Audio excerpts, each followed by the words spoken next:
AI agents versus AI workflows. Ano ba yung pagkakaiba nitong dalawang to? So, kasi marami nalilito dito no? So, tingnan natin. Ayan, AI agents. So, a robot employee who can learn the job and improve over time, no? So, AI agents are autonomous workers that can make decisions and act independently toward a goal. So, si AI agents, mga kuys, siya na yung nag-iisip mismo kung ano yung susunod niyang gagawin. So, ito yung example ng AI agent na ginawa ko. So, this is an MCP server na yung ni-request mo sa kanya via chat, yun yung kukunin niya. So, let's say, what are my profit margins, let's say, no? So, kumuha siya ng data dito sa Google Workspace data. Yan, sa Google Sheet yan, particularly. Kasi, andun yung mga report nung client, nung company ng client, naka Google Spreadsheet. So, iisipin niya kung saan niya kukunin yung data. So, ayan, ayun yung purpose ng AI agents.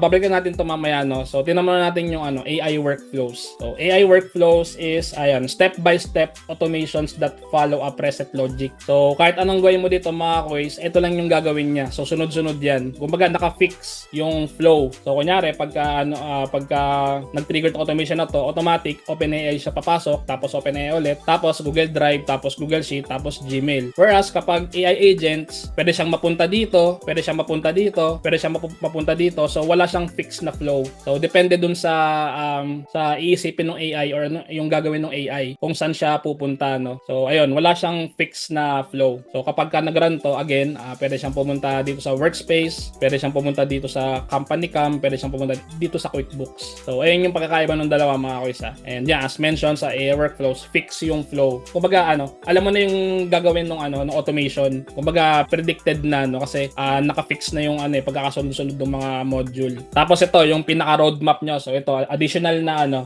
item dun sa presentation na hindi ko nasama. So, kung gusto ko maging AI automation specialist, kailangan mo munang dumaan sa stages, no? So, una-una, kailangan mo mag-aral muna ng Zapier. So, kasi ang focus ito is mga simple automations, basic GPT use, or sa madaling sabi, yung mga yung mga fundamentals ng AI automation. Magagawa mo siya sa Zapier kasi bukod doon, siya kasi yung pinakamadaling gamitin sa lahat. At the same time, mahal siya. Siya yung pinakamahal. And halos lahat ng applications is natively integrated na sa Zapier, no? So, dito ka mag-i-start. So, kapag okay na, nakagawa ka na ng mga simple automations, tapos mga basic GPT use, pwede ka na pumasok sa Make kung nabibitin ka, no? Kung bitin ka na sa Zapier, gusto mo na mag-level up, yun, punta ka sa Make, tapos visual flows, tapos logic, then AI integration. So, si Make is some sort of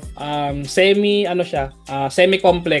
So, kumbaga, ito yung gitna nung tatlo. Dito sa Make, may mga custom formulas, tapos mga arrays, mga logic, mga iterators, aggregators, something like that, no? Then, habang nag-aaral ka nung dalawa, pwede mong or hindi pala pwede, kailangan mong ipasok si custom API. So, HTTP request, API auth, saka webhooks. So, yung mga HTTP request natin, mga kuys, ginagamit natin to kapag walang native integration yung application na yun sa Zapier, Make, or NetN. So, kasi hindi lahat ng applications is natively integrated pa siya. So, mangyayari, pagka nagkaroon kayo ng client, tapos yung app na yun is hindi siya familiar sa'yo, kailangan mong hanapin kung meron siyang API connection. Tapos, kung integrated ba siya dun sa Zapier or Make. So, pagka hindi siya integrated, kailangan mong gumamit ng HTTP request para ma-connect yung application na yun sa automations mo. Saka ito yung pinaka-importanting part sa lahat. Kailangan nyo talaga matutunan to. Kasi yun nga, as mentioned, hindi lahat ng application is nasa nasa Make or Zapier o naka-natively integrated eh. So, kailangan nyo siyang i-connect manually via this, no? Kapag tapos ka na dito sa dalawa na to, pwede ka nang pumasok sa NetN. So, ayan na, yung pinaka-final boss ng lahat ng automations tools natin. Kasi siya yung pinaka-complex. At the same time, free kasi siya. So, kaya maraming gumagamit. Yun nga lang, as a beginner, hindi ko ito marirecommend sa'yo. 100%. Kasi sobrang overwhelming niya. And napakadami niyang ginagawa. Tapos, at the same time, yung mga apps dito, like let's say sa Zapier, naka-integrate siya manually. Sa NetN, mostly wala. So, mahirapan ka talaga kung dito ka mag-i-start. So, ayun, si NetN is full control, JS Logic, tapos mga self-hosting. Yan, yun, yung may video na ako ng doon sa YouTube ko, mga kuys, meron tayong self-hosting tutorial kung paano mag-setup. Tapos after mo dito sa NetN or during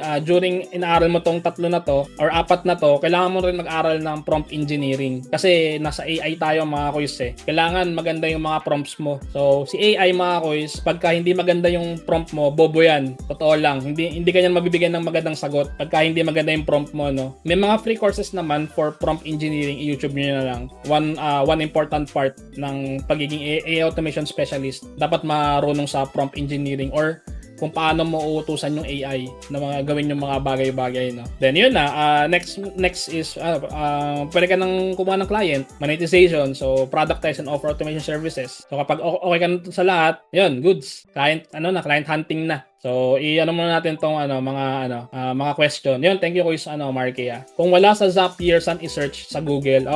Sa Google mo sa i-search. So kunyari ang pangalan ng application mo is sabihin nating 11 Labs. Kunyari wala pang 11 Labs. So search mo 11 Labs API. Pagka may search result, meron siyang API, ibig sabihin pwedeng ma-automate. Pero kung wala kayong makitang API documentation ng kahit anong application, negative 'yon mga kuys.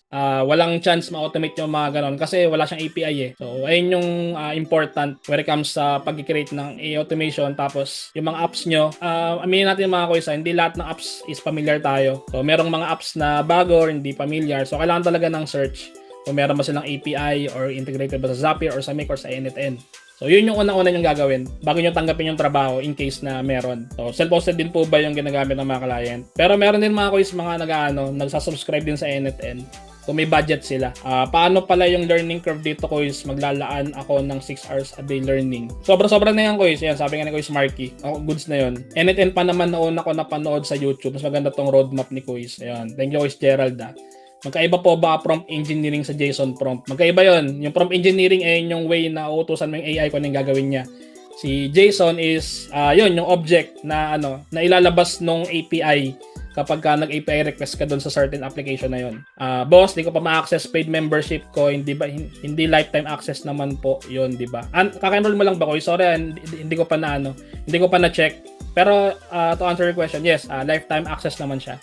Mamaya i-add ka na sa GC guys. I've seen some of your videos po. I'm planning to automate searching for my own benefits sa work. We identify properties we want to buy and we search for their owners and their contact details, phone and email para matanong sila. If interesado sila na magbenta ng property, I want this information to be sent to me. Is this possible to automate in any way? Yes, possible as long as merong API documentation. So, yun ang unang may check. Ate Lynn Pinet. So, kahit hindi sa application mo, basta lahat ng application na first time or hindi kayo familiar, kailangan meron silang API integration.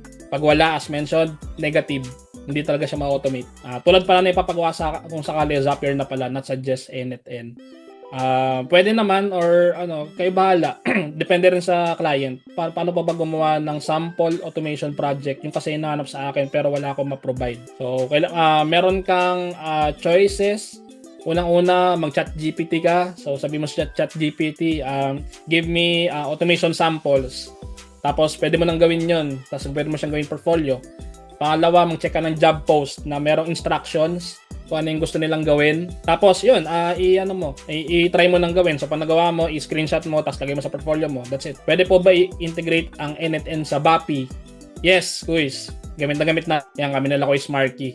Pero ngayon, iba na yung ginagamit namin application para sa AI voice agents eh. Bayad, yes, may bayad yun Kuys si Vapi. May credits yun. May bayad po ba si Zapier? Yes, may bayad siya. Boss, pwede ba magpagawa ng prompt na lang sa AI like ChatGPT? Yes, pwede.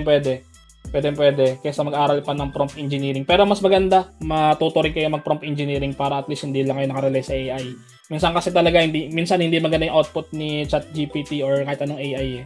So, mas maganda, alam nyo pa rin yung standard or best way para makagamit ng mga prompts. Libre po ba yung mga tools na yan? Yung Zapier sa Kamik may bayad, NetN libre. So check mo na lang sa YouTube ko. Meron akong tutorial niyan paano mag-setup ng NetN. Sir, about pala sa AI agent, sobrang limited sa ChatGPT. I'm using DeepSeek right now. Ano pang alternative nyo sa pwede suggest for AI agents? Hindi naman limited sa ChatGPT kung yung paid nang gagamitin mo. Or siguro magpalit ka ng model. So, pinakamagandang model ngayon sa ChatGPT is yung GPT-4o. And the best na sa akin, LLM is yung Grok. Yung kay Elon Musk. GROK. Grok. Ayun. Sobrang ganda nung mga output niya. Saka mas matalino siya para sa akin, no?